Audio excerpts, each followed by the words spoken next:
you do the jingle. Nice. It's not really. Yeah, it's just like bits. From the jingle. Well, it's just like whatever comes up.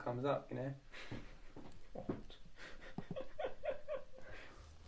Oh, would you put it in afterwards? Well, it's kind of like the ramble bit, the bit which is the ramble. Don't ruin the magic. Fuck.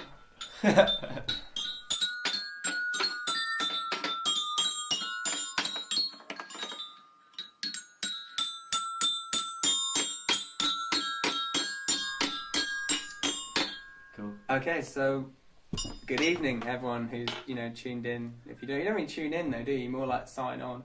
Could be the morning as well. Oh, I guess Could be good morning or evening or lunchtime, Exactly. depending on where you are.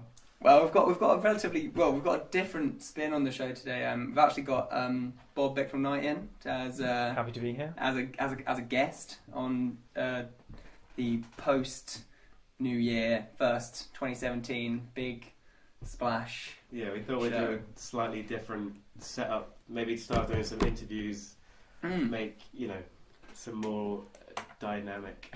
Exactly. Shit. So Bob Bicknell-Knight is artist and curator. He lives and works in London. He's the founder of isthisit, which is an online platform that showcases emerging to mid-range artists, and is also the co-director of A217 Gallery in London. Been in a couple interesting group exhibitions recently, which are the Sacred Screen, which is at the Square Gallery in London, Travelogue at the Piazza Santa Barbara in Italy, Camphor IRL at the Dissenters Gallery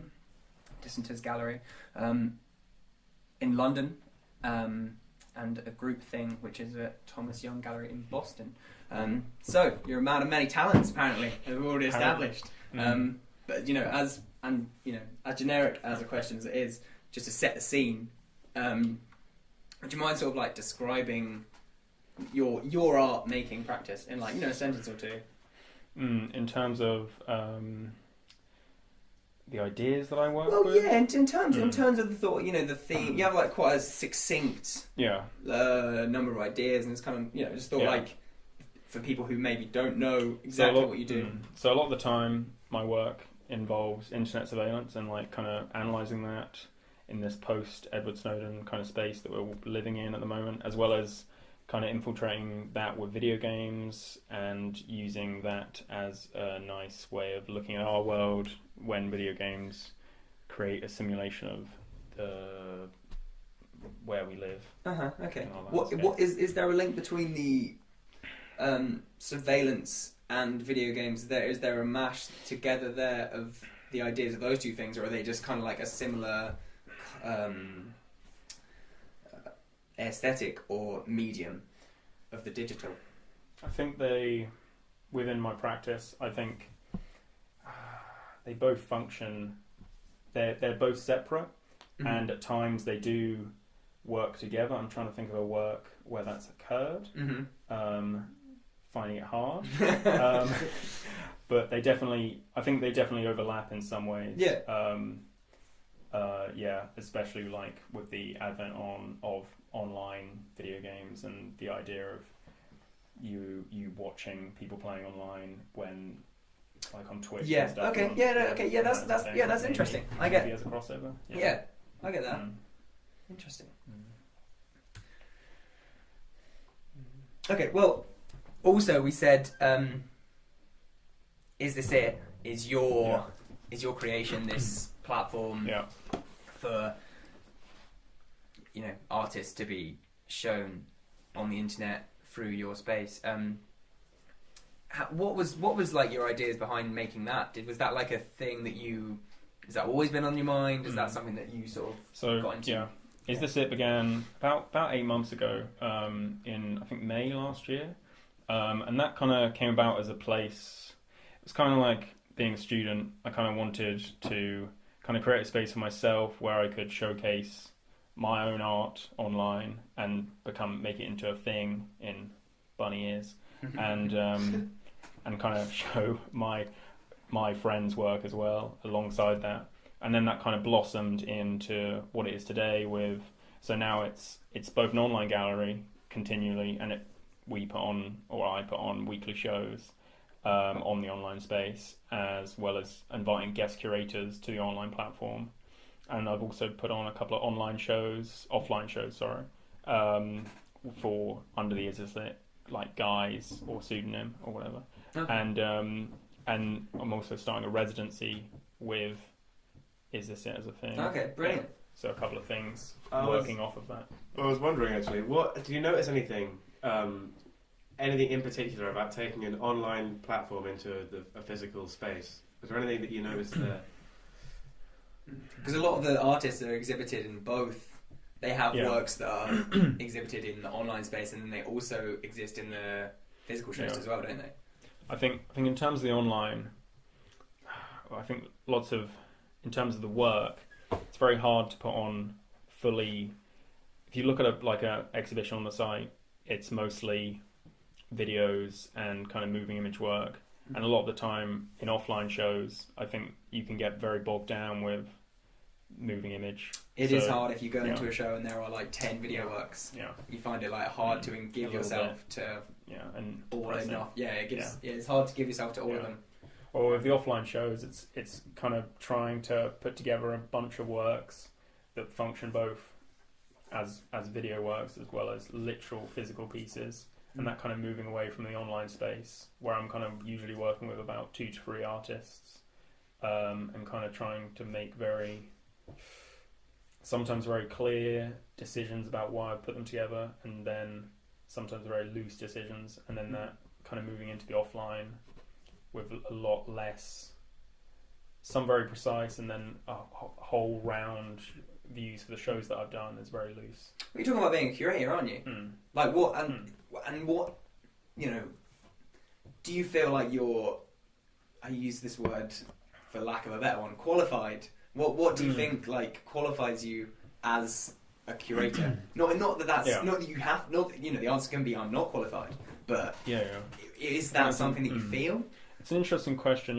No, I think I'm definitely learning by doing, as the online. And that was partly why I kind of started the online platform, is to learn how to put these pieces together and kind of thinking on my feet, to use that, thing. But say in the literal terms, not very qualified, especially when kind of handling these people's works who are qualified. In art making, obviously. It's a bit scary, but also fun to have power over these works when I myself don't have that much what's it called, past qualifications in curation, right or whatever. I guess a lot of the online curation stems from just communication with people via the internet, and so semi-impersonal, not impersonal, but non-physical. You have to go to a place, you have to go anywhere. And I think there's a lot of people now that are definitely more qualified to do something like that. That sort of step back, organisational sort of arranging skills. Well, everyone curates everything, don't they? You curate your Instagram, you curate your breakfast, and it's interesting to come out of that and go like, well, I've done this before. Like I've organised things. Not that creation is obviously far more difficult than organising things, but as a starting point, I've done this. It all has to stem from some sort of interest, and that is it's interesting when artists kind of do the curator thing, because it's kind of it is strange, but it's also like it is really cool because you come at it from a different perspective than a curator. Than a curator would come. Where you bring your own ideas and thoughts into it. I feel. Like there was what show was it? Completely forgotten the artist who's put on a curated show where it's about 100 artists, and because of the very specific way, I think she won the Turner Prize in like 2009 or something, or maybe 1999 or something like that. But she has like 100 artists in this show, and when I was listening to a podcast on Art Monthly actually about this, where they went into her studio and she had like all these lines connecting all these photographs of these pieces of work on the wall, like this kind of like an investigatory kind of film. Yeah. Like in A Beautiful Mind. Yeah. Yeah. Kind of work, and like her literalizing the way she works, but in a curatorial way, with the lines kind of moving towards these ways and how they were joined up. Interesting. Yeah. So a physical manifestation of the relationships between the works. Yeah. That's really nice. Yeah. No, yeah. No. And that like sort of like basic like these are why these. It's kind of like a family tree, but with of relationships. Yeah. And the reasons for those things. Yeah, that is nice. Like, well, imagine if you were making a film, and you were figuring out all the characters and their positions in the film, and their characteristics and how they relate to each other. Kind of like an anthropology. Yeah. Mm. The study of things. Yeah. Brilliant. Nice. Yeah. Could you tell us a bit about the residency? Because the deadline for that's coming up, isn't it? So the first resident will start in February, probably the 1st. And that the deadline's on the 25th for that. If anyone out there wants to submit, everyone apply. It's gonna be a big party. So with the residency, kind of taking like inspiration from a couple of other people who do residencies online, and kind of taking that and kind of letting people and using the platform of isthisit as a vaguely known thing-ish, but not really. But kind of using that to promote people who want to create new artworks as on the site. So I'm going to give whoever is the first resident a web page to work with from scratch, which will be connected to the isthisit main website, where they'll be able to make their own original piece of artwork, be it to be updated throughout the month. So do they get a page, or do they get their own space? They get their own page on the website. On the website, okay. So it'll be like a complete blank page. Yeah. To start off with, Yeah. And then they kind of post throughout the month on as well as onto the Instagram, and using that as a place for their research, but also the work could be research based as well. Yeah. Or it could just be the final piece. Of net artwork. Yeah. Thing. Yeah. But it's not restricted to that in any way. Okay. But Yeah, that's interesting. What was your aim behind that sort of? How I know it's different to the weekly exhibitions, but what's the progression for you in that? I think it's all like isthisit began as a thing to make connections to artists, because just due to the fact that wanting more connections. There's a big world. There's a big world. Lots of artists. How do you pin them down? Yeah. And I think for me that's kind of one more step towards having proper conversations with already established artists about their work and about just general artwork as a thing. So I've been having a couple of conversations with people who have applied, who then like talk to me on Facebook, for example, and then we talk about their idea and then refine it more than just literally the thing they've sent me on an email, because it's a lot more interesting to actually have a dialogue with these people before committing to whatever it is. Yeah, my baby, or giving them isthisit. Yeah, whatever. Yeah. Well, that's not that, and that that dialogue is important, because you don't really want people just to send stuff in and you just to mess with it. Yeah. You kind of want to know what they're doing, and you want to like do right by them in a kind of nice way. You have a bit of a trust. Exactly. When you get given someone's work, I guess. Yeah, I think that also steps away from the weekly thing where I'm kind of taking from a board of people that have applied to me, and I'm just not randomly selecting, but selecting people to be in these shows that are very quick and quickly put together, rather than this very considered residency thing. Yeah. And I guess you're sort of, it's kind of stages of giving away the control. Yeah. Relatively quite a lot of control. You're saying you have these dialogues and conversations about the work. Still quite a lot of control over the final. Yeah, and I think you can see that definitely on the website when you kind of mess with people's work or collaborate people's work together. Yeah. Do you find that you're sort of testing the limits of what an online platform can be? As in, you're sort of exploring all different avenues. Yeah. I mean, because you have there's a collection as well. Yeah. Not in like the way that like, oh, I'm creating new ways to use the web, obviously, because that's silly. But like, yeah, I'm kind of exploring every avenue, or trying to explore every avenue that an online gallery could work with. So like the exhibitions, the residency. Hopefully, I'll discover something else that online galleries can do. Sorry, Sid mentioned the collection. What would you mind to be able to talk about the collection momentarily, just because that's an interesting thing that hasn't quite. Yeah. So the collection. After looking at obviously all these other galleries like this Valuvish collection and Data Editions, or Data Editions being a collection within itself. Yeah. Kind of looking at these on like Space and thinking, oh, their collections, all their exhibitions or their group exhibitions are digital things. Well, are made from their collection. So I'm like, maybe I should start a collection. So I've been kind of mounting people's work for I've kind of started contacting people's work before kind of December, kind of before Christmas, kind of contacting people, mostly digital artworks, kind of collating that. So in the future, when I want to put on a show, you have a backlog. Yeah, I have a backlog of work which I can kind of dip into, and kind of commissioning people for like digital or sculptural, whatever works, which kind of work with the ideas that I'm interested in, mostly to use like the very vague term of the internet and that kind of work. Yeah.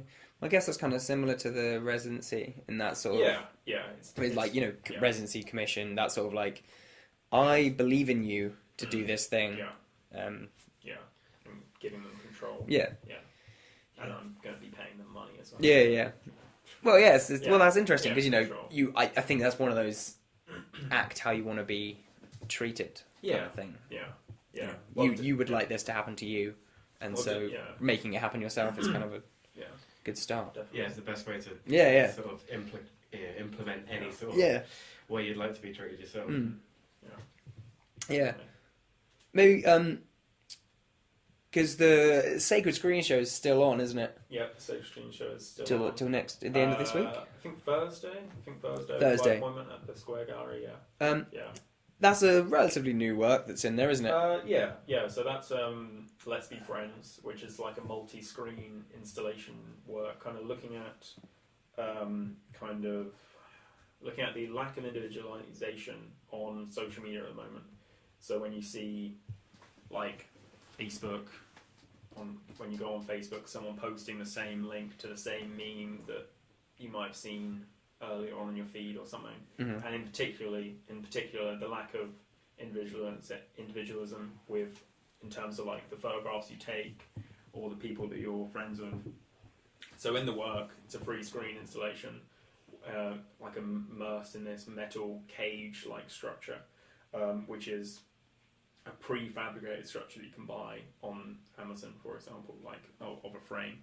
And so on one of the videos, there is a compilation of all the Facebook anniversary videos that you get when you're Facebook friends with someone for a year or more, and kind of those videos looping around in like every 1.5 minutes, like a compilation of like 40 videos going on at the same time, kind of like showing how like everyone has the same pictures of the same clubs and the same. There's a really interesting picture, isn't it? There's a really interesting quote or line in that where it says like there's no other friendship like it, which is really like, which is when that comes up, that was a really lovely all 40 it's like there's no other friend, what's that, there was a brilliant show I can't in New York when Sid and I were there, and there was a woman who had a woman artist who had got the curators to read out this script,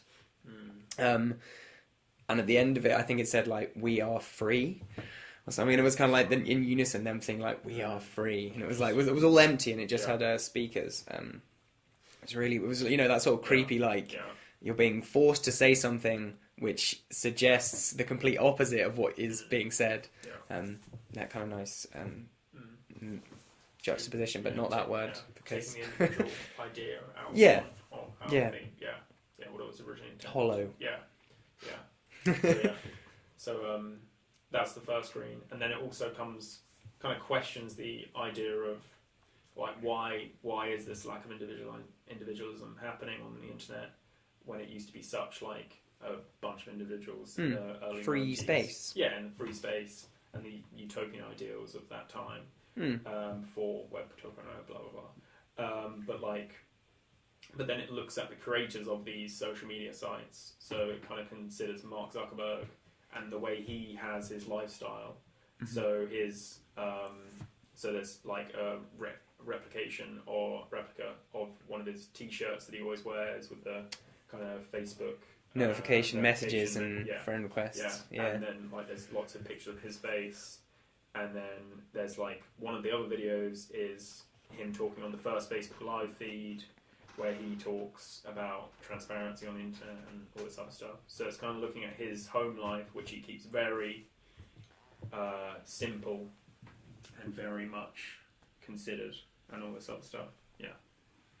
It's interesting. The live feed, is that an actual? Is that taken directly from the live feed? Have you messed with it at all? So that's taken from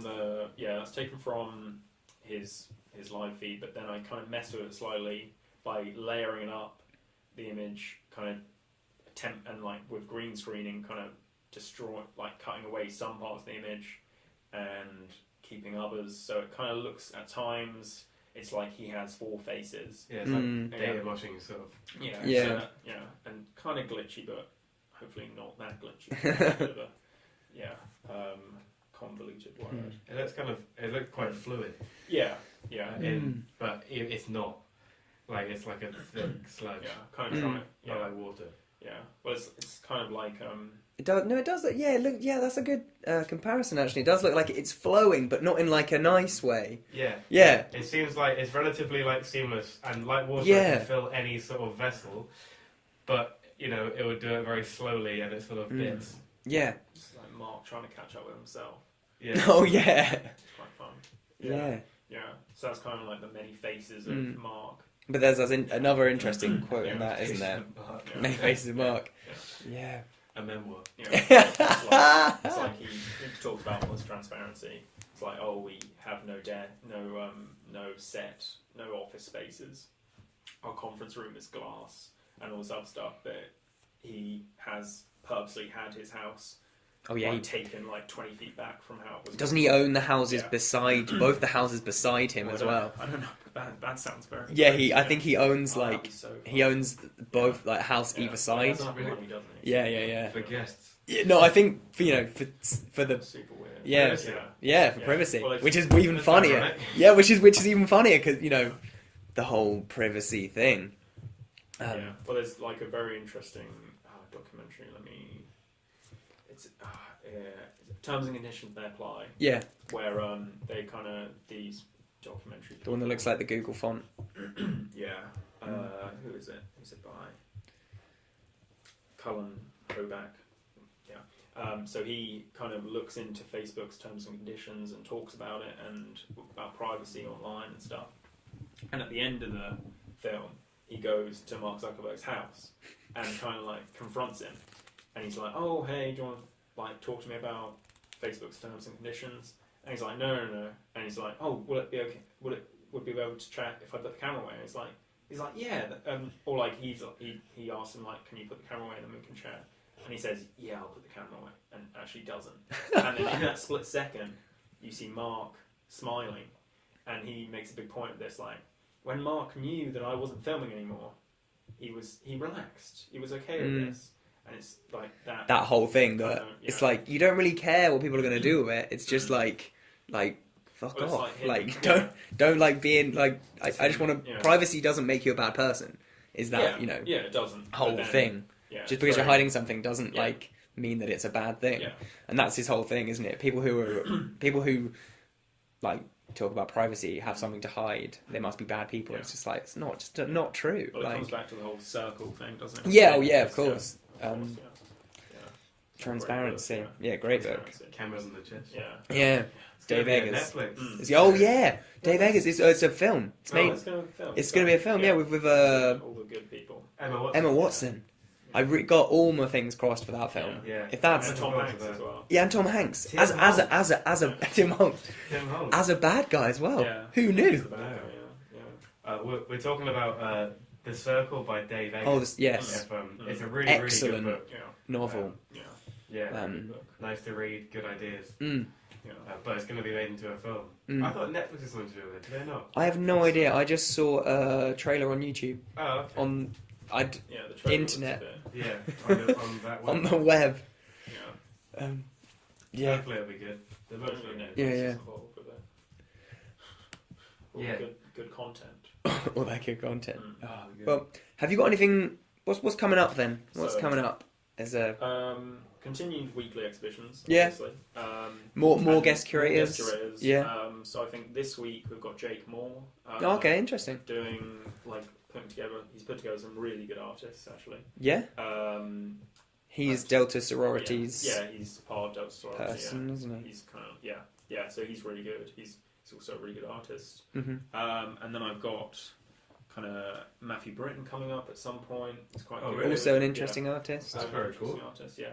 And then kind of East Bristol Contemporary are doing something with me and like C's projects. Oh, great. So I was like Luke Narm doing like a week at some point in the future, and a couple of people. Luke being DVD is dead. Yeah, DVD is dead, and all that stuff. I'm kind of working towards the residency, Yeah. and at the moment with my own practice, I'm kind of making some VR, very loose VR work with GTA. Which Oh, okay, is, brilliant. which will be What- quite fun. Any Um, what's the? Do you want to talk about that momentarily? Yeah. So I'm kind of working on the VR being a sculptural thing, and kind of looking at the idea of The VR, the headset being a headset- sculptural thing, the or headset the being film being a sculptural the thing? headset becoming a sculptural thing immersed in an installation.